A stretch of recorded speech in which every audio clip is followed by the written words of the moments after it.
Hello and welcome to Off the Brawl on Off the Ball. I'm Ronan Mullen, joined as ever by Phil Egan and Simon Maguire, and Sky Sports Andy Lee is with us. Hey, how are things? That's a better one. Is that better? Oh, well, it's I guess it's more current. Good night at the Copper Box. Yeah, it was good. Great night. Good weekend. Went in on the Friday, watched the weigh-ins and that, and just meeting people and being in that kind of environment again. It's good to get back in touch with the boxing world in a sense, you know. Is that the closest you and Matthew Macklin came to getting in the ring? We recorded like a fight breakdown of Anthony Fowler and Scott Fitzgerald, and we did Lomachenko and Crawler, and we had the gloves on. We were kitted out. What were you thinking? We threw a few punches. But it was all a good bit of crack. Yeah. And you were Lomachenko? I was southpaw, yeah. I made sure he was. The other fight was pretty close, so there's no clear winner, but I made sure I was Lomachenko to be the clear winner. So hopefully, well, we'll see. So we'll wait and see how that plays out. Yourself and Macklin were stablemates with DeBella, weren't you? Were you friendly during that period, or yeah, rivals? We never had anything personally. It was always competitive rivalry. We'd always chat and catch up, and in a lot of ways, even though our paths never crossed in the ring, but our kind of careers were running parallel, and there was a lot of similarities and shared experiences, which we never really fully talked about. We'd hint at them when we'd meet, you know, about our frustrations or different fights that we might have. But over the weekend, we spent quite a bit of time together, myself and Matthew, and it was funny how much we had in common about the crazy world of boxing. We actually recorded a podcast. He's got a podcast now. We recorded that, so you can catch some of those stories on the podcast. But we had a nice time. Went for a Shake Shack after the boxing and caught up after all those years, you know. Looking back at your career now, if there was one fight you could have, or there's one fight that got away from you, who would it be and why? I would have been Golovkin. Yeah, I would have loved that fight. Just to go against the best. He was the best of my time. That was signed, wasn't it? Signed and agreed a couple of times, but just never happened. His father passed away. But I'm like looking on those fights with Macklin and Barker and Murray, which were always, and John Duddy. I'm glad they never happened. Now that it's retired and it's all said and done, I'm so glad they never happened, because even though we had, I don't know, would have been what would have happened going on, but it would have been a defining moment in our careers, and someone would have had to live with the loss for the rest of their lives. And no matter what you've done after that, you still, when you lost a big rivalry fight. So in a way, it's kind of nice that it didn't happen. None of them happened, that we can all be around each other and not be looking for a dig. Remember that Gloves Are Off you filmed with the three other lads in Sky Sports Studios? What was the green room like before that? Like, these were all in it was me and Matthew were kind of okay, and me and Darren Becker were always good. Like, and there was, between them, I think there was more of a bit of niggle, like, between those guys. But it was good show, but like complete waste of time now. Yeah, I think they did a heavyweight one around that time as well. I think Fury and Joshua and a few others were That's there. That's right, yeah. And none of them actually fought each other yet. Fury wore the Slazenger socks, do you remember that? Oh, he had must have been like a 3,000 pound suit on, and he was wearing the socks from Sports Direct. So it's good. I actually forgot to ask you last week, you know, off the back of the John O'Carroll and Town Farmer fight, and they went for a cheesesteak after. Did you do that with any fighters after? No, especially not after a loss. I wouldn't even want to see the name in the paper or even just have any reference to them. Even the country they were from, I would be like, oh God, I hate that country. You know what I mean? No, but I can't remember. So you remember Carl Frampton? And Donaire as well, like they were out in Belfast the night after. I remember like even Burnett and Donaire, they had dinner before the fight together. You always have like weird situations where you end up in the same lift right before the fight, or you know, something really awkward, and you just look like myself and Quillen. Myself and Quillen had a burger together and fries in the dressing room.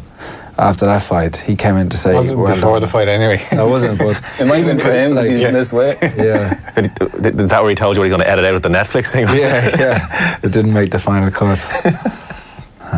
We'll get on to the current generation of middleweights now, and Jason Quigley wasn't on TV, but more or less opened the card, one of the first fights there. He made right quick work of Matthias Eklund, but what did you think of his performance? He looked good, but he did what he had to do against that type of an opponent. You know, Eklund took the fight in 2 or 3 days' notice. I think he agreed to the fight on a Thursday. So Yeah, that's the way that fight was always going to go. But in doing that, Jason looked good. Now, like, I would have loved to see him just in the second round take his time, because there was no doubt about it he was going to knock that guy out. But he seemed in a rush to do it, and it wasn't the cleanest knockouts, but it was a good finish. You know, anytime you knock out a guy who was, I think he was 10-2 or something like that. He'd never been stopped either. Yeah. So, look, Jason just went through him like a hot knife, and it was really nice punches, good selection, good all the things you expect from him, good balance. And we spoke after the fight, and he agreed, and that it's now time to get busy for him. He's in a very difficult situation because he's a promoter on the West Coast, and he's based in Sheffield. He's managed by Sheer Sports, and I don't know what kind of... Like, the setup he has is very unconventional, and similar to mine when I was moved to England to train, that I was promoted by Luda Bella. At that time, I still had a manager that was in America. And there's just... You know, you're out of sight, out of mind, and there's no cohesion, it seems, you know. So he said that Golden Boy are willing to work with Matchroom and get him some fights on this side and just keep him busy. And that's what he needs. He needs to be fighting again. He spoke about maybe fighting in May. There was mention of him fighting in May. He said he was going to have a week off back home and then get back into Sheffield and get back training. And what was impressive, what struck me about him was that even when we were speaking about that and the frustration of all of that, I said, well, look, just don't allow yourself to become disillusioned or, you know, your hunger to diminish. And he said, no, Andy, I'm taking a week off and I'm getting back into the gym, and all I'm doing everything I can in terms of my training and preparation and learning all the time, so that if a shot does come, that I'll be ready, and if any chance does come. You know, he was like, it's hugely frustrating. Like, he was mentioning it with Murata, obviously that would have been not a legit, it would have been a title, not a world title, but, you know, whatever, the WBA regular belt. Yeah. And then apparently he was due to fight on the Katie Taylor on that Farmer and Taylor card, and it got pulled, and that might have been eliminated. So I would say for him, the ideal route would be to have 2 or 3 more fights at a level higher than Eklund, and then move up to fighting like a Gabriel Rosado or even a David Lemieux, those type of gatekeeper type guys, and to prove he's ready for world class. But it's such a tough division, isn't it? And breaking into those top 6, it's going to be very hard. It kind of has a feel that something could come along at the right time and it could all click from then. And I suppose the frustration with such an early stoppage, we probably didn't see enough of him to know, or to kind of see the effects of training in Sheffield under... Yeah, it's very, very early, but he was punching heavy. He was punching hard, like you could hear the thud of the punches, so that was encouraging. And when you look at the card, he was down on the card, he was on Facebook Live, he was before any TV, and you look at Jason Quigley, he was 15-0, European champion as an amateur, world silver, he's probably the best boxer on the card in terms of, you know, his credentials, but fighting off TV, so those things have to change. He has to get a push now. I know it was just getting him busy, getting him out there, had a long layoff, so now get active. Yeah, and one thing about his character, we talked about it last week, he is very positive. So I don't kind of worry about him in that situation. I know, but I think even the most positive people, when you're in the depths of training and you're pushing yourself without a fight to get ready for, it's very hard to stay disciplined and to stay on it. I don't know, like, you know, it's just so disheartening when you're putting in all the effort and the people who are in charge, who make the decisions, are not doing that as well. It's very easy to become disillusioned. But technically speaking, he's got that brilliant blend of power and amateur pedigree, so I have no doubt he can go through the levels. My worry for him is I don't want him to have to jump several levels in one go. So he's number 5 with the WBC, and injuries, politics, whatever, that shot could come sooner than he's anticipating. And it'd be nice if as you said, he fought a couple of gatekeeper type opponents. Rosado would probably be perfect, someone like that, someone who's fought at world level. Or even, I'd see him beating Rosado and Selecki. You know, those guys, they've got nothing. He's got nothing to fear of those guys. Brand won in February. He's out for, I think that'll be the fight to make in terms of it's a level up, and it's a level below the title fights, if you want to call it, for argument's sake. Brandt's, like, when Brandt beat Murata, one thing that was noticeable, he threw some amount of punches. Yeah, I thought he was going to gas out, but he never He was just relentless. So that would be a great fight to watch as well. Yeah, I think it's one to make. It's tough division at the moment because you have those elite 3 or 4, 5 guys, and then the contenders around them. They're not really like when I was there. Like you had the likes of Daniel Gill. They had all these kind of fringe contenders who were good fighters, but good beatable guys. You know what I mean? Now it's either like you're fighting guys who you'll wipe out, or you're going to be in with the very best. Because the way it is, those guys have kind of cleared the champions have cleared out the contenders, haven't they? It's like there's very few contenders left to fight, you know. Well, again, like I mean, we seem to come like it's the middleweight division is the kind of the marquee division at the moment. We list off the names. I'm going to do it again: Canelo, GGG, Andrade, Jacobs, Derevianchenko. You know, that's a solid 5. And if Billy Joe comes back down, like if he can get a good 12-rounder, 10-rounder this year, a couple of good hard solid fights just to test his condition, I wouldn't doubt his skill. I'd put him in with Derevianchenko. Yeah, I would have no fear of that. In terms of what they did as amateurs, Jason's just there with him. And in terms of how they fight, Jason's right there with him. Like, he certainly seemed a bit revitalised by the prospect of fighting over here. It was like a quasi homecoming of sorts for him. Like he felt like he carried a good crowd with him for such a no mark fight. He brought over a lot of fans. Do you think he's best served? Like in America, he's headline shows for Golden Boy. Like so, he has got a good platform over there. But do you think he's best served over here or over there? Well. Or both? I suppose he could mix it, but ultimately, the bigger the fight, you would imagine they're going to be stateside. That's where all the middleweights are based. Yeah. So the thing is, with Golden Boy promoting him, they're a West Coast promoter. Rarely fight on. I know they bring Canelo to the card now. Why wasn't he on that on the card? You know, like especially if they sign Jason as a potential component for Canelo somewhere down the line. Not that only for that reason, but they probably thought like we'll bring you up, and then when you're ready, you can fight Canelo for the title because it's an obvious fight to make. Why aren't they putting him on this cast? And like he's fighting it in like Fantasy Springs in California on ESPN Deportes. He should be fighting in Chicago, Boston, New York. That's where his fan base is, and that's where he should be fighting. Yeah, and you spoke about not getting disillusioned.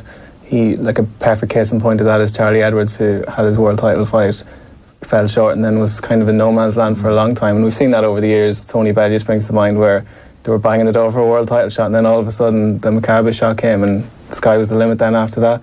In terms of Charlie, he headlined the show as a flyweight. You know, it's a rarity in itself, but he put on a good show. And I think it was Macklin that said he's got that. Anyone who needs to set their feet to fight this guy is going to struggle because he's got this brilliant stick and move style, and he was nearly perfect for the whole 12 rounds, wasn't he? Yeah, he's got a good style for that weight division and a great engine. You used to see that guy train. Like him and Burnett in the gym, they were like just training beside them. They'd put you to shame, you know what I mean? They make you dizzy. They just don't stop, and they just keep pushing and on the track and on the hill sprints. Like unbelievable, like it was insane watching him train, and that's why he is where he is now. And also his own attitude, because it was so like he was in the gym, he wasn't getting a lot of time with Adam because he never had fights, and Adam was pushing for fights, but they just weren't forthcoming. So you would end up being like a sparring partner for Ryan, and then when Michael came and other guys in the gym. He was improving all the time, but he never lost focus that he was doing it for him, for his own reasons, where other fighters would be easy just to get this hard and fall into that mode. And I think that's why he left the gym, because he wanted to be the man, not to be somebody like playing second fiddle to anybody. And like it's great that it's a feel-good story that he, especially with his mother being sick and the scenes when he won the belt, presenting her with the belt, and he's got it's a really good like feel-good factor about him now. Rosales, who he won the title from, who beat Paddy Barnes previously, has a rematch clause. So whether he exercises that now, and that's a good fight, and another fight you can see Charlie winning even better this time around. But unfortunately for him, Andrew Selby got beat this weekend in Mexico, because that would have been an obvious fight for both of them. Like he's spoken about, like he obviously moved to Superfly briefly when he was looking for fights, as you said, but has established a flyweight now and is looking to unify while he can still make the weight, because as we know it gets tougher as you get older. But you would argue that the the more lucrative fights are probably up a division. I know before HBO bowed out, they had that Superfly series kind of launched the notoriety of those fighters a little bit. And Calify, who spoke for years about saying, once Charlie Edwards beats someone, maybe I'll give him a fight. Now they're sort of like level pecking, and it's not necessarily a pay-per-view fight given the weight class, but it's a brilliant all-British fight. Yeah, like, and if anything, Calify's kind of stars diminish a little bit because he's been inactive. He had a fight, and was it in February in Monaco or something like that? I think he's back out on the Joshua card. Tough fight, and he kind of struggled in that fight, so make the fight. Because what else are they doing? You know, Charlie wants it, and he should want it too if he fancied himself, which he probably will, because those two, we spoke about sparring, those two have sparred quite a bit, especially in the Team GB setup, so yeah. In terms of the fight itself, Phil, not a whole lot of drama because Charlie dominated for most of it. The biggest drama was probably at the end of round 4 when Charlie Edwards was told off for showboating.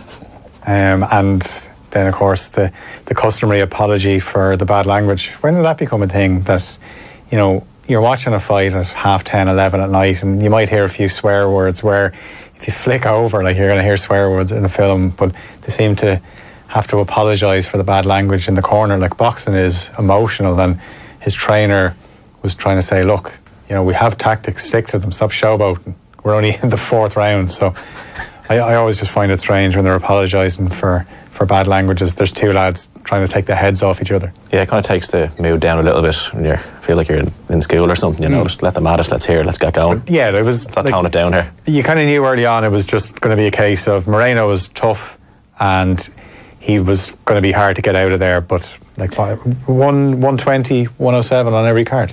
Yeah. Oh, shutout. Shutout, yeah. Would have been nice to see him get the stoppage. But Moreno came in great shape, and also Moreno brought a big fan base with him too. Like at the weigh-in, there was more people for him than it came for Charlie. So they travelled to see him. So obviously that gave him that bit of pride to finish the fight out. Yeah, and boxing can get a tough rap sometimes, but it was a nice feel-good story. WBC president presenting Charlie's mother with her own belt after the fight, which was lovely. Nice, I know. Yeah, see that, like lovely to see. What have we got to do to get one of those? Something about the WBC belt, isn't it? It's a beautiful belt, yeah. Like just earlier on in that card, the man who opened the card, of course, the glorious return of Lewis Ritson, who earned a unanimous decision win, although it doesn't tell the full story really. No, and I was watching the Geordie up against a guy called Benitez. I said there was something funny about that, but it was. I know we talked about it last week, going up a weight after his defeat, but it just took the same kind of pattern as his last fight, where he started off well and then just got. He's learned nothing. Like I don't know if he took this fight for granted, but like he's still loading up on absolutely everything. There was no combination punching. Like it's predictable. Like if you can navigate those choppy waters at the start, because he punches really hard. But once you've established you can handle the shots or avoid them, he hasn't really got a plan B, and he need to get one pretty quick. You sound really hurt. It was a tough weekend. I was watching your post-fight analysis and I was thinking Ronan's not going to be happy. Because I had to go out after his fight. I was like, I'm gonna watch this and then I'm gonna go. And then I was waiting for him to knock your man out. I was like, crap, this is gonna go the full way. So no, it was a tough watch. But I did think he was clearer winner than maybe Matthew had it on the. No, I thought he was a clear winner. I felt that he was always winning, but you never know. Like you said, it might have just so far after coming from that height and come back from a loss, might not have been as motivated or still finding his feet at the weight. But would you say it's clean? Would you say it exercised the demons, or just to get a win back and get back in the win column? No, I don't think so. The same demons were shown. Like it only create more doubts in his mind, especially with people questioning him. And in fairness to him, he did want to stay at lightweight. Like Andy Townsend, that fight was booked for this card, and apparently he'd been training for like a fortnight, and the weight wasn't moving. So there are issues going on. He's obviously not going to tell everybody what they are, but there were issues in terms of his weight making process. So Eddie Hearn basically said it's unhealthy, you need to move up. But my concern, as I said last week, is the advantages that made him a force on the British lightweight scene aren't going to translate necessarily. And even the guy at the weekend isn't a light welterweight. He's very small, yeah. He's a lightweight moving up as well. So the thing is with these guys, like you look at Ted Cheeseman as well, similar type of fighter with a who sold a lot of tickets, big fan base. Those guys have to be protected in a way. If you're a promoter, like, you need those guys to fill out cards and to sell a whole lot of tickets. And that's where matchmaking comes in. And it's kind of a dying art, because years ago in boxing, there were always these older guys who knew everybody in the game and kind of knew what fighters were capable of and matched opponents. Like, Top Ranks probably still have a couple of them, a guy called Brad Goodman and Bruce Trampler. They're probably the best now in the business. That's why they have a track record of bringing fighters from amateur to, like, world championship level, because they know how to match their guys. They know what to, like, look, obviously your talent dictates how fast you can move through the levels. And when you look at, say, even like Caddy Pavlik, he had 30-something odd fights before he even got near a world-class fighter. Like, and this day, and he was a popular guy, so this day and age, he'd be put in at like 20 fights, and it wouldn't be red, like, you know, and then you get beat. The likes of Lewis Ritson and Cheeseman, and there are other guys, popular guys, may not be the best boxers. You got to know what your what your fighters' limits are, and get them like 18 months at like against non-punchers, and and milk it to an extent, you know. And then when it's finally milked, move them up, you know, a level, and then see if they can sink or swim, see if they swim. But it's just something I watch when I'm thinking of Patera fight, and thinking like in that fight, in a comeback fight, you want to build him, Ritson. You want to, like, he was the guy had the right stature. He was a smaller guy, not necessarily a puncher, but he was couldn't use a move. He just needed someone to go in there with and just blast him out after a couple of rounds, and he would have been buzzing again. There would have been a little bit of buzz coming about him, and would have got people back in Newcastle believing in him again. Now he's coming, and he's kind of was very unconvincing against a lesser opponent, and those doubts still remain. But given he's only 25, like, he really flew through the British scene probably too quickly for his own good. Just another guy, Sam Egerton, who we might speak about later, very similar of a guy. Yeah. Now he's gone up to light middleweight. Yeah. He's just like, all of the advances he has, being big and strong, because his style is not pretty. He hasn't got no finesse. There's nothing scientific about how he fights. Just go forward, march you down, and put my weight on you and hit you because I'm 8 pounds heavier than you. You know. I mentioned, like, he loads up on everything, even his jab. He throws it like a power shot. I remember you spoke before about under Manny that you'd nearly disguised the knockout punch, so you'd change the speed of your shots. He seems to have no illusion of that anyway. It's very, like, there are very few teachers left in boxing. You know, very few. There are a lot of coaches, whatever, trainers, but not really teachers. And those, like, it's a dying art, because there are very few. Like, we're here now, off the top of your head, who would you say is the best coaches in boxing at the moment? Like, there's very few, isn't he? Who you would say, like, stands out as you, like, this guy, if you know he's in the corner, you're coming up against a good opponent, you're coming up against a good fighter who will know what to do. Like, when Emmanuel was in anyone's corner, like, it was also, like, for me, with Emmanuel in my corner, it was like another weapon in my armory, having him there. And there are very few coaches now. Like, I do like to listen to corners at times and see what the mid-fight, if especially in a losing fighter, and we've particularly now, obviously I couldn't understand the Garcia conversation, was in Spanish, but what came from it would indicate that there was no change in game plan, or Robert Garcia had no idea about how to turn the fight around.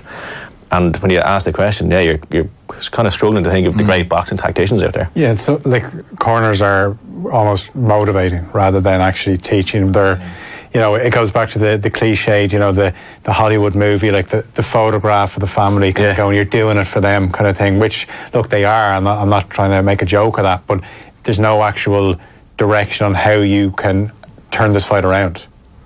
I don't really want to list people up because I know I'll probably forget somebody, but, like, in England, like, it's very hard to pick. Like, yeah, obviously I'd say Dave Caldwell is a good coach and a good cornerman. McCracken obviously gets the results.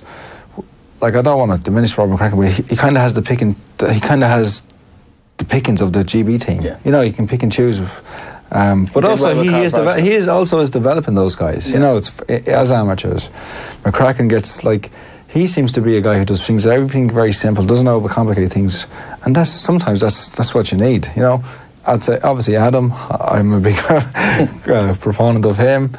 Dominic Ingle. You know, but those guys, and a lot of those guys, they're not suited for everybody, because a lot of them they punch off their reputations. Who got trainer of the year? Jamie Moore. Jamie Moore, yeah, but now, like, is he star high at the moment? Actually, it seemed to jinx him almost when he got the award. Because it's like Ben Davidson has been like, I see a headline in Ring magazine saying, like, the headline was something like, he walked to the ring with Tyson Fury as a relative unknown, came out as one of the best coaches in the world, and that's like I don't know how to describe that, but talk about hype, you know. He obviously he's a good coach. He knows what he's doing, because Fury and Saunders, they wouldn't have him if he doesn't know. But you can't prove yourself by having two good fighters who are already well established. All the work that Peter Fury done, and all the work that Hughie Fury before him did, and Tyson himself. You know, to me the test is if you take someone from amateur and turn them pro, and they go on to be world level and do it consistently. It's all about consistency. Like, to do it time and over the test of time as a good coach. Yeah, I always think what sets good coaches apart is, granted every coach has their own style, but there's certain coaches that can adapt to what the fighters bring into the table. They don't necessarily try and shoehorn their own ideologies into every fighter. So that was something that Manny did. Like, he did different shapes and sizes, but he'd give them all the same sort of wrinkles, but they wouldn't fight the exact same way. No, he would never change your style. He would over time. Over time, you'd find yourself changing, but never. He'd always work out what the fighter's strengths were, and then add to those things. But it's not. Yeah, some coaches can only teach one way. And it does work for a lot of guys, but it might not work for everybody. It was like Floyd Mayweather Senior when he coached Ricky Hatton. It was just a total, like, talk about two completely different styles and ways of thinking, and it just didn't work at all. And we spoke last week about transcendent sort of crossover talent, maybe a little bit of a dearth in the British scene at the moment, but we earmarked Joshua Buatsi as someone who could possibly make that step, and he showed why we're talking about him in that light at the weekend. Impressive performance. Yeah, really. He's a bit of a throwback, isn't he? A bit of an old school kind of guy. He's well balanced, punches viciously, and as for a guy so inexperienced, he really, like, he jabs well. No, it's hard to say, but it's so simple that he just jabs. You know, it's so effective and so simple. Not a lot of people do it. He jabs to the head, to the body. He mixes it up. He uses it as a range finder. He uses it to set kind of his rhythm in the fight. And then when he does punch, he turns through. Like, he turns his shoulders into the punch. Good fighter. Now, he's still in his infancy. He's still got to step up the levels or fight somebody at it, you know, who can come back at him, because at this point he's fought no one able to resist him so far. So he looks good though when he's throwing punches. The balance, like, he just looks natural. Yeah. And you know, we can talk about other fighters that were on the card who mightn't be as easy in the eye. Like, I know, you know, if you get the fighters out of there, like, that's all that's going to be on your record. But certainly he looks like he's got a lot of longevity in him. Definitely. And yeah, I think he's kind of got a little star quality about him, how he fights, and he's very humble outside the ring. And yeah, I think he's probably, like, in terms of matchroom now, he's obviously one of their best prospects.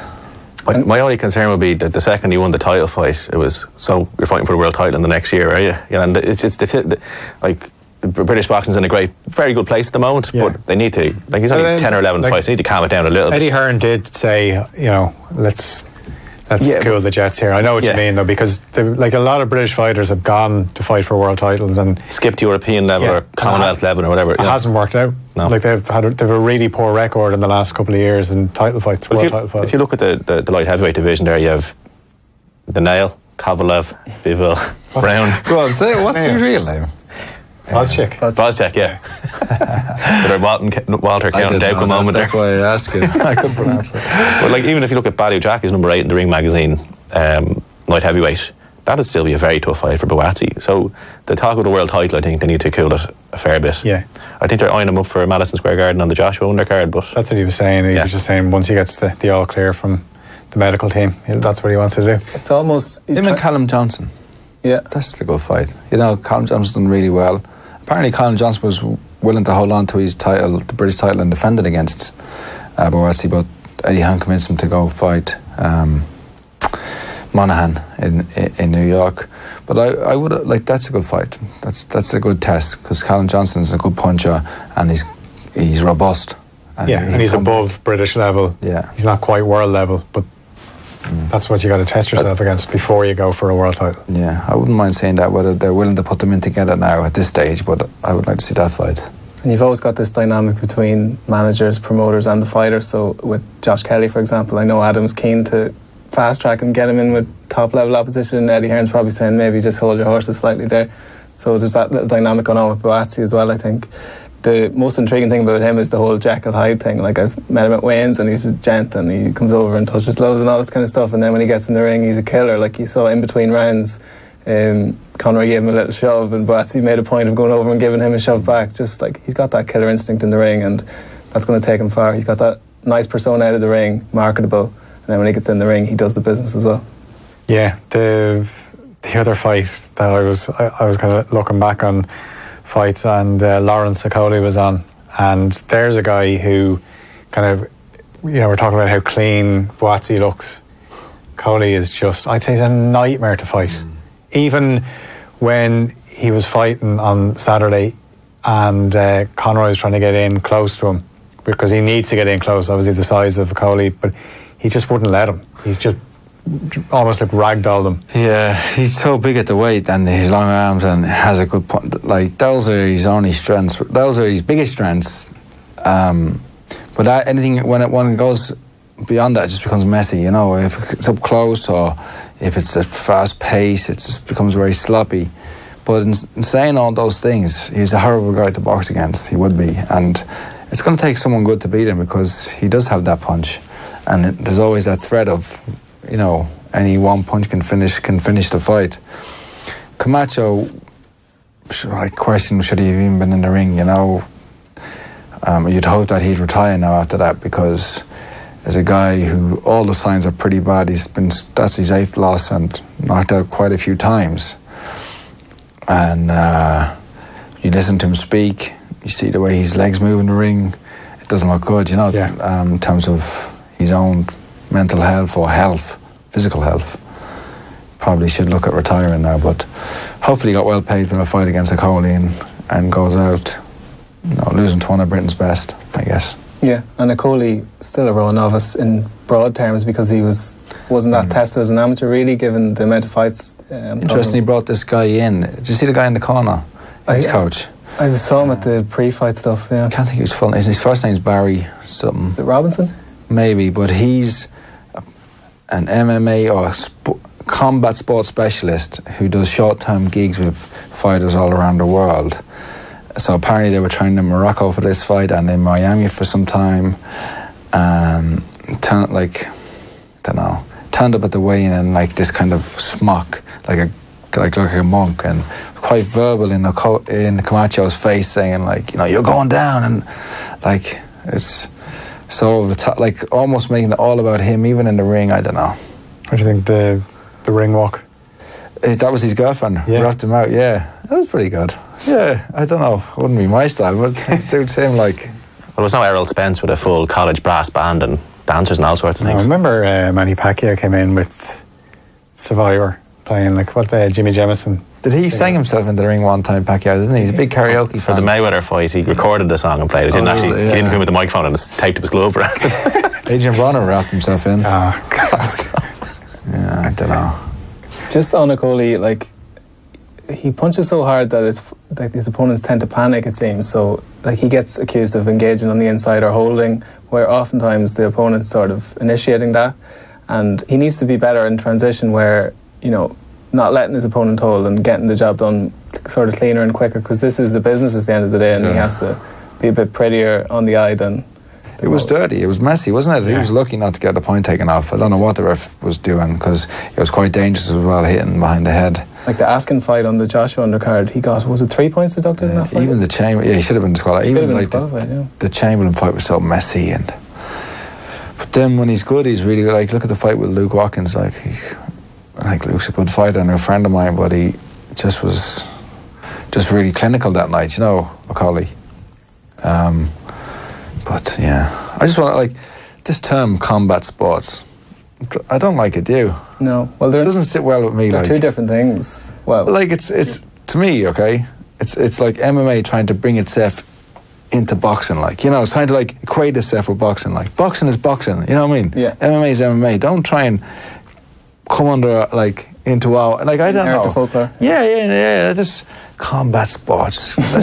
let's wipe that out. I just don't really like it. I don't know. They're completely different sports. You know, you look at some of the best strikers in MMA, they wouldn't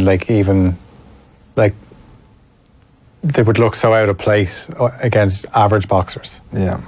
And look, but it's just different sport. If you're throwing punches in MMA, you're obviously, your defense is not only looking for punches coming at you, but takedowns, all that thing. So like a sport where it's not like a hole, but a good thing to do in it is when you run in and grab a man by his knees.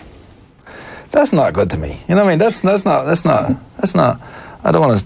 I know it's probably not a piece of something manliness. That's not brave. It's running in and grabbing the guy by his knees and then tripping him up and then trying to hammer him when he's on the ground. There's nothing good about that, is there? If you were standing up and you're fighting, you'd be an MMA guy.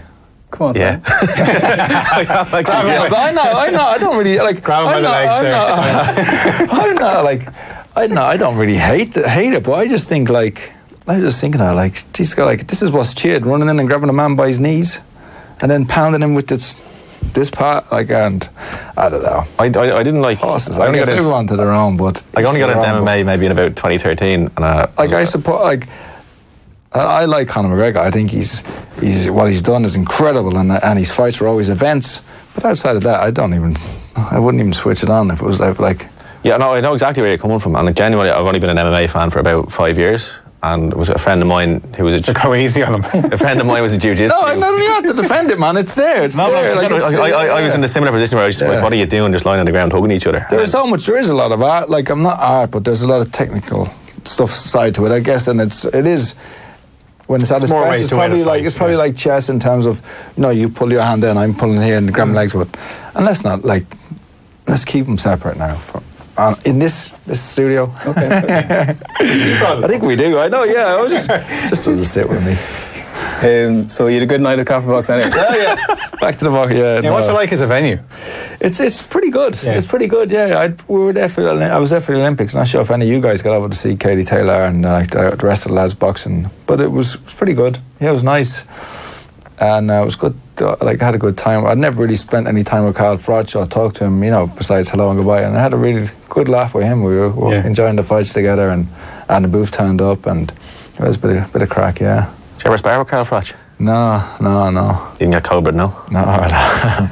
He's playing on that now. And I was looking at the two of you on the screen, and you're slightly taller than him. I was like, Andy might have fancied that one. Like, how did you make 11.6? I was like, it's a lot of work, yeah. While you were living it up in London, there was some fights across the continent as well. Lynn Harvey unfortunately lost her European title challenge in Madrid. A fifth round loss to Catalina Diaz. Carl McDonald, did you see this? I was only looking at the Twitter response to it, yeah. So he was drawn in at EPC Dylan McDonough in that good fight just before Christmas, and then was kind of waiting around for a fight. He was actually supposed to fight this weekend. I'm not sure if that's still going ahead, unlikely. Then he got called in to fight Ian Butcher on 2 days' notice on an MTK show in Scotland, and dropped in the first round, and the rest of the rounds were pretty even, so by that metric you'd assume he's going to get the decision. The referee was scoring it because it was a 6-rounder. The referee gave it to the home fighter by 2 points, so it's a bit of a scream up about that. Like, it's hometown decision, as you're going to see. Let's see what else. Vladimir Belusky shortly afterwards fought Brophy, who fought Groves a couple of years ago. So he gave him a good scare. Yeah, I heard it was a good scrap. Yeah, good fight, and you know he's kind of established his name over there, so he might get some more. Like, I'd say he got decent money for that fight, so a good night's work for him. James Power, did you see this? The Ireland's youngest pro. Got his 4th win at the weekend in Hungary. He's 4-0 now, and he did his oral exam there on Monday. So that's how young this chap is, and he's already 4-0 as a pro. So Robbie Burke was also on that card. So it was a oral exam is probably more daunting. Yeah, I'd say so. Well, he went in with the tricolour around his back, so for good luck. So he seems like a good chap. We might get him on in the next couple of weeks. You'll be prepping for the leaving cert. It'll be July before we get him on. Well, we'll get him on before he goes to college then. Some good feel-good stories there, and one of the biggest feel-good stories of the year so far. Sam Maxwell on that Leicester show. Unbelievable knockout. I'm sure everyone has seen on social media at this stage. He was all but done, and then pulled out this Hollywood shot to end proceedings with 15 seconds to go. Yeah. You don't showboat?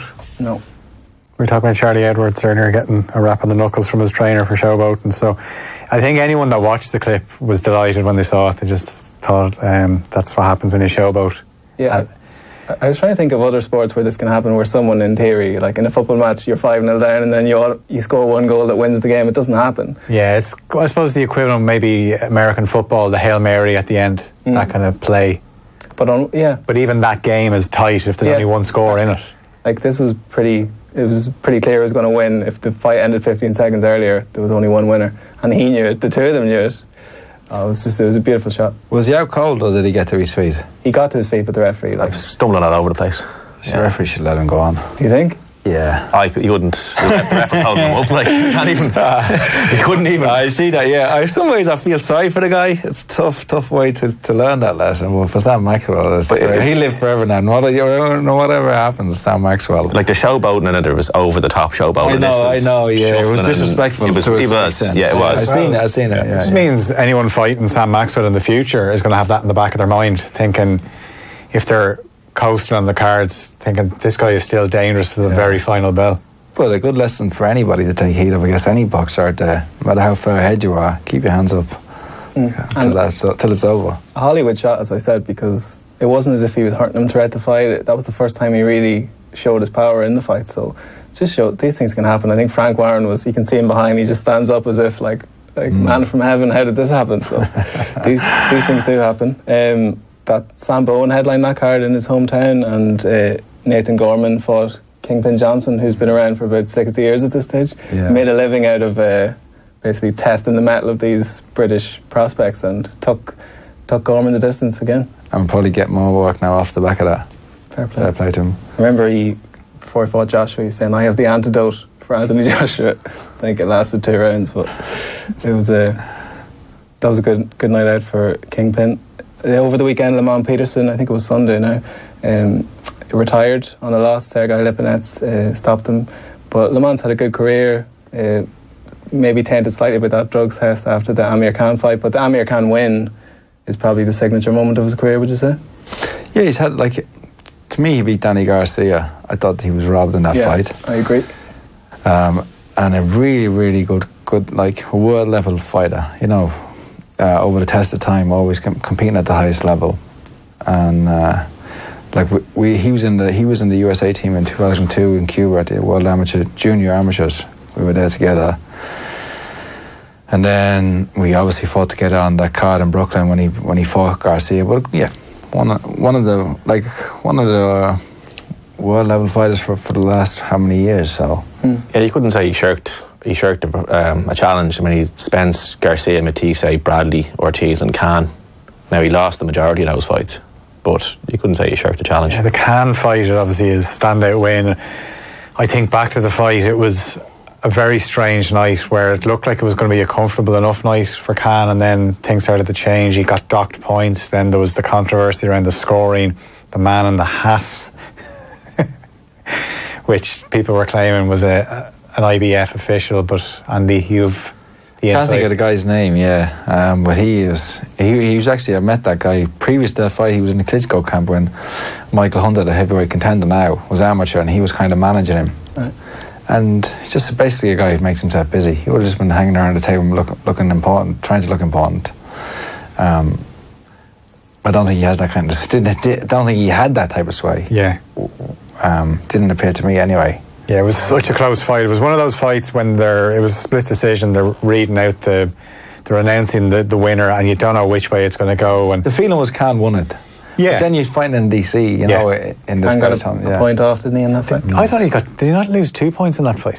Well, he definitely got one now that you mentioned. I think it could have been 2, actually, But it was in Peterson's hometown. This was the cult of Amir Khan. But wasn't it for pushing or something? Yeah. But it was obvious. He should have stopped. Yeah, Khan has had a few messy fights before. I remember, obviously, when he fought McCluskey, that got stopped. Didn't he clash heads with Barrera as well? Yeah, that was that was a disgrace because he doesn't like to fight inside. He just he likes, so he's literally shoving people away so he can keep that gap.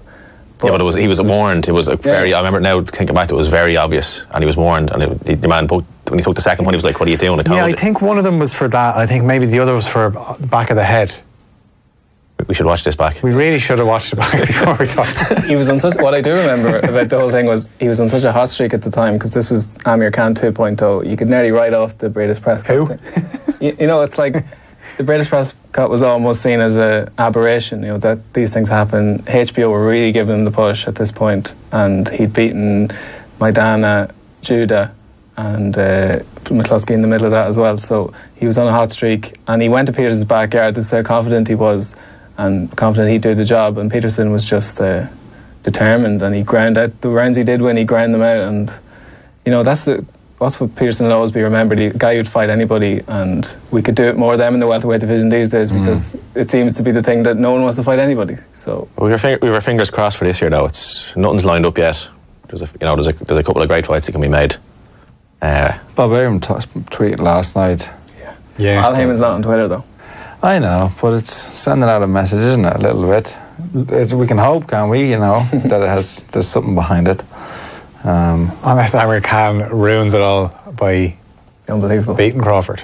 Didn't Bob Arum sue Al Heyman though? So you know, everybody's suing everybody in boxing. In boxing, I realised that, like, you know, being around Emmanuel early on, like that, you know, these guys would I don't want to use the word he used, but they would do a dirty trick on him, and then it was all forgotten about. You know, it would happen. The man would do one back to them and this and that, and then when they meet, just like, hey, how you doing? You know, it's business. It's business. It's business. This is the game we're in. Like, it's House of Cards stuff, you know. And over the weekend, Pulev made his American splash, but presumably he's been lined up to fight Tyson Fury because there's not many heavyweights on that ledger. It would be a lot better fight than the fight that Fury's actually having, which is Sam Schwartz, which I think underwhelmed most people when it was announced last week. Schwartz, like, I think a lot of people were having to look up who Schwartz is. Like myself coming into this show. They were thinking, Schwartz, did they make watches or something like that? See the fight he had previous to the Schwartz, I can't remember the guy's name now, but he was clearly losing the fight, and the guy kept headbutting him. And the guy headbutted him like several times pretty blatantly, and then he got disqualified.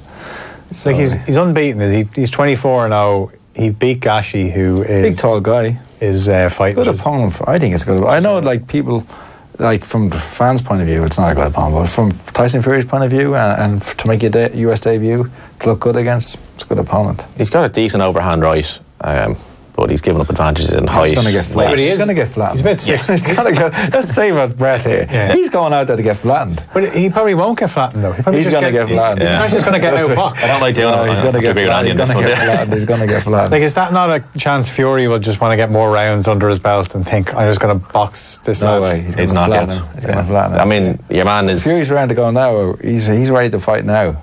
He just has to wait now. How many weeks it is? 12 weeks. Your man's no bodybuilder either, physically, you know. No, but he's not as bad as some of the heavyweights we've seen down the years. Like, and when you say, like, he's about 6'5", 6'6", but obviously he's 6'5". Tyson Fury's going to tower above him. It's not going 6 rounds, Phil, I don't think. Okay. I hate to break your heart. 4 rounds. You're raising me in this, yeah? I'm going to go 4 rounds. Like. We'll see. I know Bob Arum is quick to quash any notion that there's going to be one of those marquee matches this year, so there's going to be, this is a showcase fight. Well, that was a good fight. Like, for Fury. That's probably outside of the big other two. That's as good as against Dillian White maybe, but I like Pulev. Yeah, I'm not convinced by him. He's good. He's technically good, but I feel he has an inferiority. Like, he kind of, when he's a bully in a way that when he's the big man and he's the better fighter on paper or in stature, he'll put it on you. But I think when someone puts it up to him, he'll fall. I thought Hughie Fury could beat him, but Hughie let me down that night. Too negative, yeah. Yeah, well, he got a cut as well. Like, I thought that actually might have helped him, but yeah, I don't think Pulev is going to cause any trouble for Tyson Fury. Yeah, and we'll switch to the domestic scene now, and just days to go until what is a big show at the National Stadium on Saturday, which is live on TG Car, fronted by everyone's favourite Off the Ball members, Andy Lee and Moira Trassany Kelly. Are you excited with this, Andy? I am, yeah. Do you have to speak Cúpla Focal? I haven't got a word. I'm ashamed to say, yeah. Yeah, like, I mean, I used to have the black and white Irish to English dictionary. That was it's like the Bible in school, and you're trying to translate things. I can barely speak English, so. Ryan Burnett's on the commentary team as well? Yeah, Ryan, yeah. When he had that injury and he was at a loose end, and Ryan Moyle fight came up, I was like, well, you get Ryan in, and yeah, so he's starting his journey as a pundit and commentator. He's good though. He's good, Ryan. I enjoyed him in the Moyle night as well. He's a fresh air, breath of fresh air. So the action there it'll be live streamed on the YouTube channel from 5:55, and then the TV coverage begins at 8:30. We may as well get into the fights themselves. Donovan, McAfee headlines the show. You've always said from the get-go that this is quite a close fight. Judging by your past experiences, is he still going along with that? It depends how Eric boxes. If he boxes and keeps it at long range early on, then probably Eric will win quite clearly. But if McAfee can draw him into a fight and challenge his the kind of machoism, like make it a fight about kind of ego, then, and if he can catch Eric with a couple of good shots and Eric has to respond, then the fight develops, then it's even. Yeah. I don't know, how do you guys see this going? I see it being fireworks from the start. You think so, yeah? Stephen's gone. He didn't give much away, but you can just tell by looking at the press conference and at the open workouts, he's gone straight for him. He's not buying any of this. Eric's the guy who came up through the high performance unit. Eric's the better amateur pedigree. Eric's this, Eric's that. I can just tell by looking at him. I thought he was going to jump across the camera leader and was asking him questions about Eric, you know. I think he's going to go right for him. I think Eric's going to have to match him in the centre of the ring. Speaking of which, Simon, as he said, caught up with Stephen, and first Jake Haney, who's the co-feature on the night.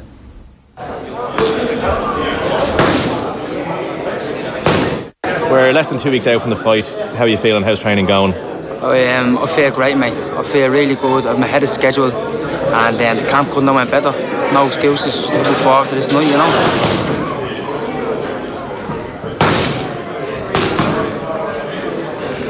What are you expecting from Victor on the night? I'm expecting him to be fit, sharp, and that's it really. Not expecting too much from him. What did you think of his last performance out in Castlebar? I didn't see it. I seen the one before that, a little bit of footage before that on the internet of him and Carl Kelly. I thought it was good. It was average, you know. I thought it was good. I think I bring a lot more to the table than the opponent stage for, you know. How important is it to get a win on national TV this weekend? It's huge, mate. It's going to be huge on me. It's going to announce me back on the big time where I should be, you know. In previous camps I haven't done the right things. I've let myself down, but I have the skills. So this is going to be a big coming out fight for me again. Prediction? Late stoppage.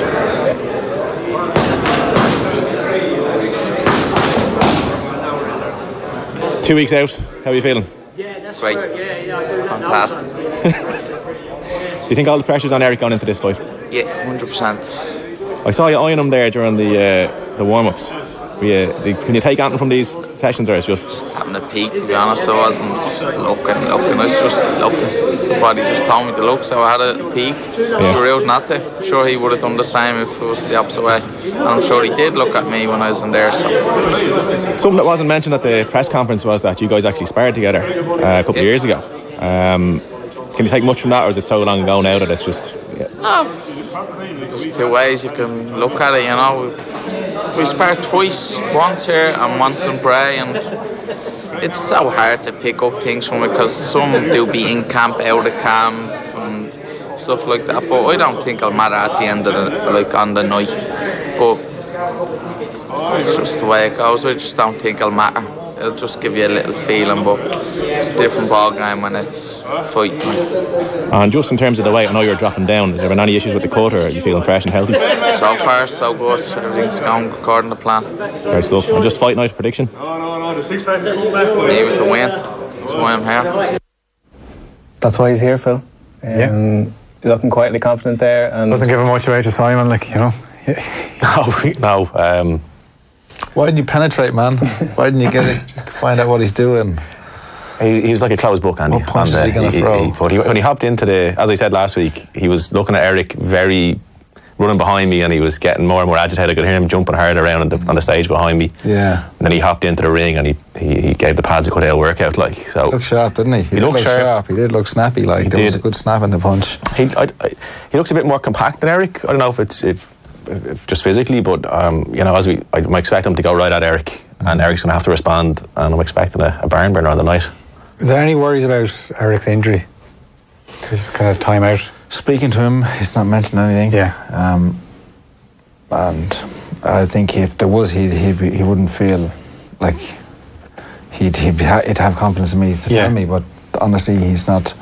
Man, he's actually he's buzzing. Yeah. Like, it seems like he's been waiting. Like, I know, but he also mentioned that he's been waiting a long time for this opportunity to get a chance on TV here in Ireland, and it's going to be nice, isn't it? It's an exciting night, an exciting fight. Knowing how much these guys care about it, it'll only bring the best out of them in the ring. Yeah, I mean, I know Boxing Ireland and Assassins are trying to build a base, but like it's not a once in a lifetime chance for Stephen and Eric, but it's whoever wins, gets to progress, and whoever loses is back in a very shallow pool. So that's why there's so much on the line in this fight, and I think that's why it's going to be a barn burner. And just the sparring thing, it's something you've alluded to before, Andy, but is it something you would take solace from if you sparred someone and then fought them later on? Is that something you would be able to draw upon? I would, yeah. Especially if I had done well.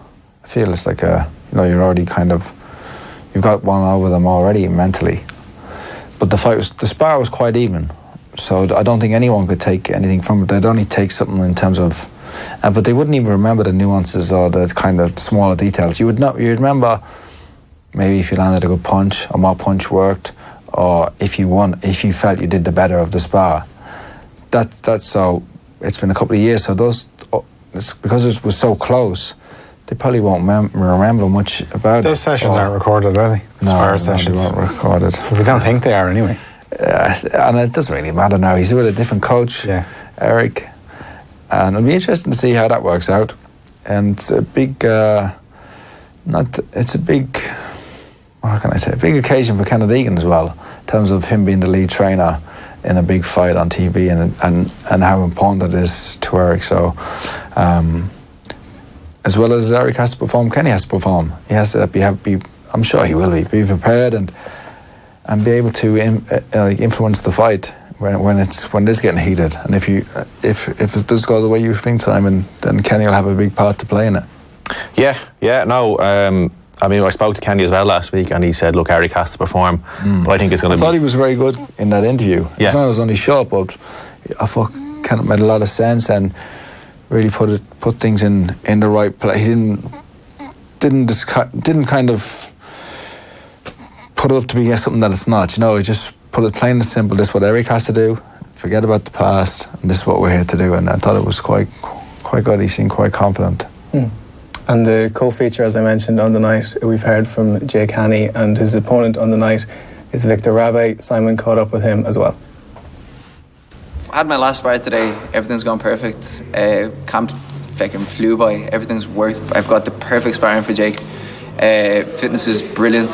Strength is fantastic. I'm ready to go. Have you got much footage of Jake? Or? Unfortunately, no. I know he didn't even bother looking, but I was trying to look at some stuff, and I only found a bit of footage of him on YouTube, but it was in the Tyrone McKenna highlights. So we're working with what we got, but we're ready. What do you expect on a fight night? Well, I hope the best Jake Haney can offer. A very fit, very strong, kind of go forward lad. I think that's all he knows, is just come at me and hope for a big shot to land, which I don't think it will, but we're ready for it. And just in terms of the fight night itself, it's a big night for Irish boxing. Yeah. What are you expecting the place that the roof will be blown off? I think I've over 140, 150 people showing up, and all of the people that bought tickets, they're very loud. So when my fight's gonna come, I know that this place the roof is gonna blow. The show is close to being sold out, I think, which is brilliant. I know I was on to Connor to get more tickets, and he was saying, like, Vic, these are literally the last tickets. And then I think there's a guy that pulled out, and I got more of his tickets as well. So the atmosphere is going to be brilliant. The fact that TV's on board as well, there'll be maybe 1,000, 2,000 people here, but then there's over 200,000 people watching it. So it's good. Professional boxing is back to life. And how important is it for shows like this, for young professionals like yourself, to get your name out there and to be seen and then to build on that from there? Well, unfortunately, the way things run in Ireland, well, not just in Ireland, everywhere in the world, is the elite lads kind of get snatched up straight away by the big companies, Matchroom, Frank War and the rest, and they're showcased on kind of Sky Sports and the bigger brands. But we need building as well. Just because I haven't had a perfect amateur career due to some stuff doesn't mean that I can box well. I believe I'm kind of there with them. My ability is brilliant. I've been putting in the work. I've been sparring elite fighters. So this kind of TG4 bringing us out is just kind of giving an eye to a person that wouldn't normally come down and watch it to see it. So, and with a victory in this fight, what would that do for you and where would it take you next? I think it'll slingshot me to bigger opportunities. I think a fight at a time. Since my last fight in Castlebar, which was a TV fight, I've got a lot of kind of good response from it, and I've got some good opportunities over in England as well. I've been offered some fights which I couldn't have taken because it was due small notice and the fact that I was already a fight planned for March 30th.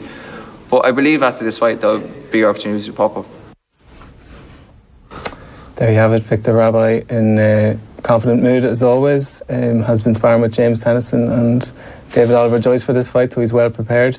Bit of confusion around this because it was supposed to be for the vacant Irish title, but Jake, having not fought in a couple of years, it wasn't sanctioned for that, so it's just going to be for the Celtic title over 8 rounds. What do you think of this matchup, Andy? I haven't seen much of Jake Haney fight, obviously, because he hasn't been around for so long. Victor Rabbi is obviously he's kind of you can see he's a nice kid. You know, he could be a potential star.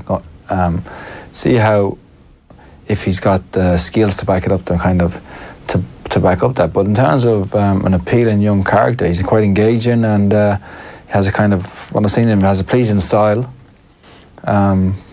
But this will probably be his best test, I guess. What do you guys think of this fight? Yeah, I think the feeling coming from both promoters is that this will be the standout fight in terms of it'll be Jake Haney coming forward and Rabbi picking him off or trying to tactically outbox him. So the classic styles make fights aggressive against counter puncher. Yeah, unfortunately there isn't that much footage of Haney because he was down in Australia for a while, and even Victor was saying he was struggling to get footage of him to look at. So there's also that kind of element of unknown. Yeah, what's that like going in fighting a guy that it's never really seen? Yeah, it'd be quite daunting for this because it's such a big fight. Usually those fights happen when you're fighting just an opponent and you're like, you can see their record is not going to test you. Yeah. So you don't really think too much about it. But they'll probably have to have a look at each other for the first round or two, at least. And then see which way they want to go about their business. But it will be good, like, as you said about these shows, there's probably, I think there's a plan, I'm not sure, you can tell me if I'm right, but there's at least 3 or 4 more shows planned for TG Car throughout the year. And the winner of these fights will kind of be establishing himself as hopefully a TV regular, you know. And that's why these fights will be so good, because there's so much dependent on it. Like, for Eric, it's a huge chance to become a headline fighter. And he wants to fight in Kildare as well. Yeah, and become to be a regular on TV headlining shows, because there's only probably Eric, and you look at the whole stable, probably Ray Moylett, who could really be a headline kind of marquee name in terms of this domestic scene in Ireland. So, like, it's for these guys, Rabbi and Haney, to break through that. But for Eric, if he can, or even Stephen McVeigh, if he can go on and win this fight and get a stoppage, if one of them gets a stoppage and has a knockout on TV, then they're big, not big stars, but they're the marquee name for the next future promotions.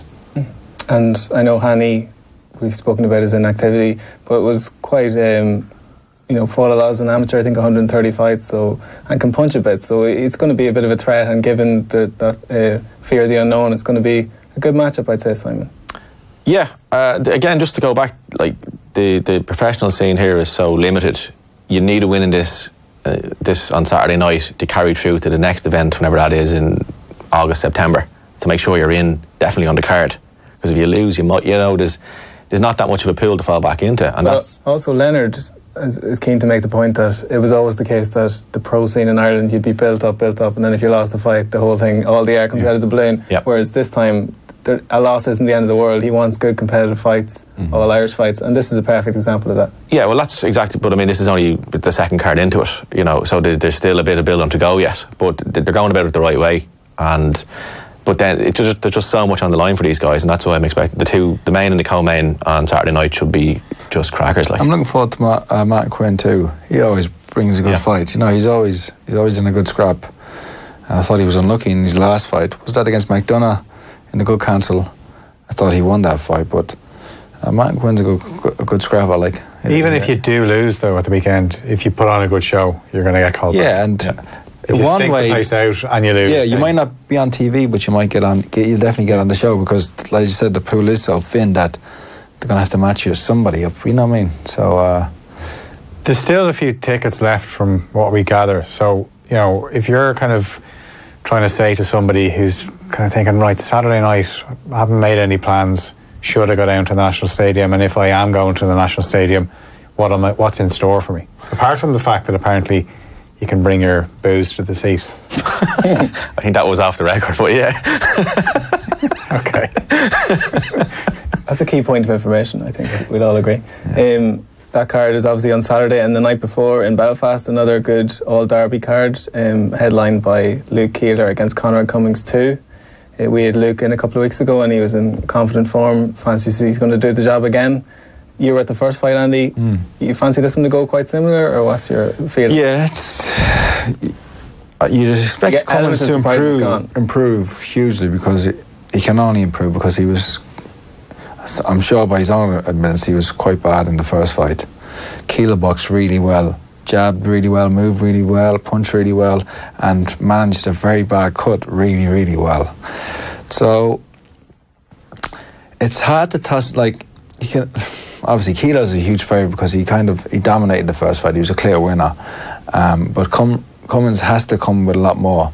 As you said earlier, that he's been training now with most of the attention of Jamie Moore. Yeah, because some of the other lads in the gym haven't had fights, so that can only help him. I'm always just intrigued with the rematch. The winner, it sounds bizarre, but has more to lose because the target is on Luke Keeler's back, and he was in with us. He was very confident he'd actually even be better for the rematch himself. But you just wonder the fact, should Luke Keeler have been looking beyond, looking for a different fight? And this is a dangerous one for him because if he is to lose, then all of a sudden it's a big setback for him. Of course, it's the risk he's taken, isn't it? It's the risk he's taken. I know they both tried to fight Brian Rose, and that fell through. So they were looking for another fight. So in lieu of anything else, Keeler was offered Rosado for that Philadelphia card as well, but he thought after the spell out it would be a bit of a jump. So the Cummings fight's probably lucrative enough, relatively speaking. Yeah. And rematch psychology in this one is really interesting because going into the first fight with the odds makers, I know I tipped Luke to win, but it was heavily considered. Of course I did. You tipped the winner, did you? I did, of course. Well, I haven't picked that many winners on this show, so I'm gonna bang the drum on that one. We should get a board and keep score. Well, I'm not going to talk. Ronan's going to backdate it to get him a couple of moves. My Frampton Warrington prediction didn't pan out. So. No, but the styles in that fight between Cummings and Keeler are always going to favour the boxer. You'd have to think. Can Cummings put on enough pressure to break Luke down?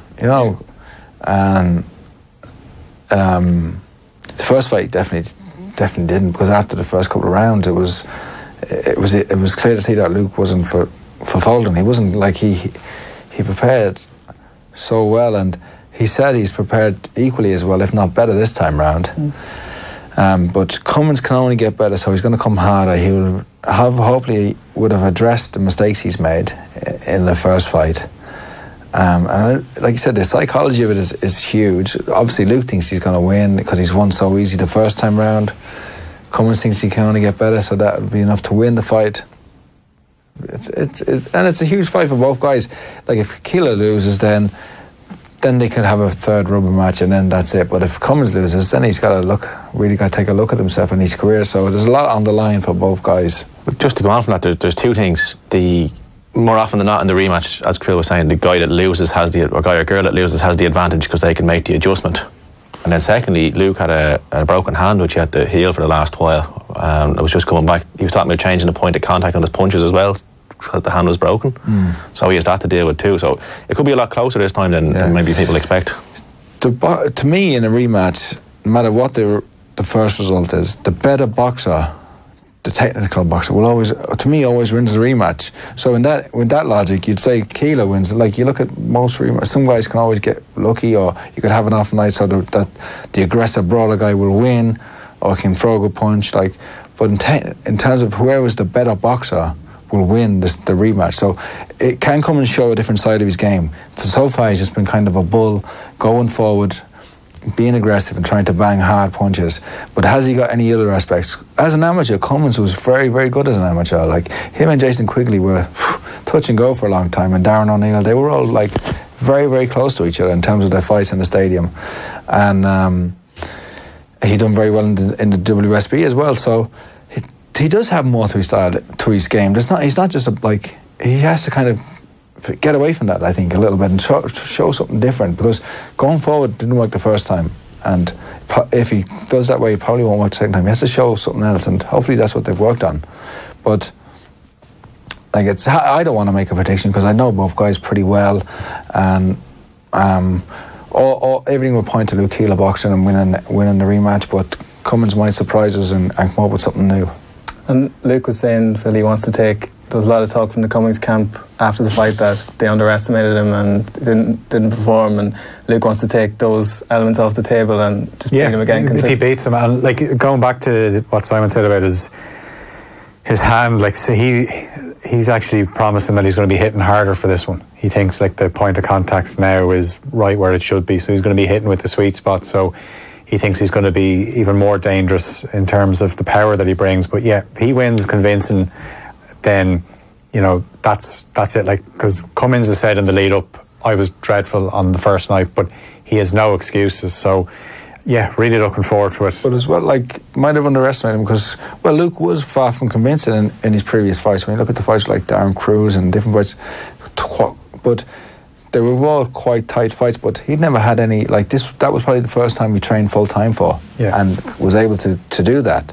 And I think he's done the same for this. So maybe we're seeing the real, his preparation is matching up to his ability now. So he talked about that as well, that he has gone full time in his training. Is just in terms of diet as well. He was talking about how he was working and he was eating chicken fillet rolls. He never used to look cut up. Yeah, now he does. Yeah.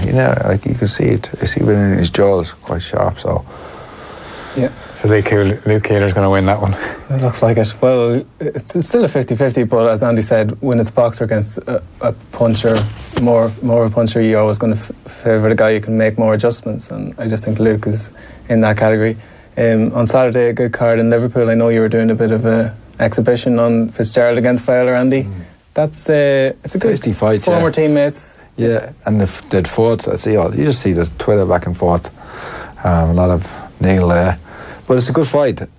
And I know Fowler's probably the bigger name and probably be expected to win, but it's not going to be an easy fight, I don't think.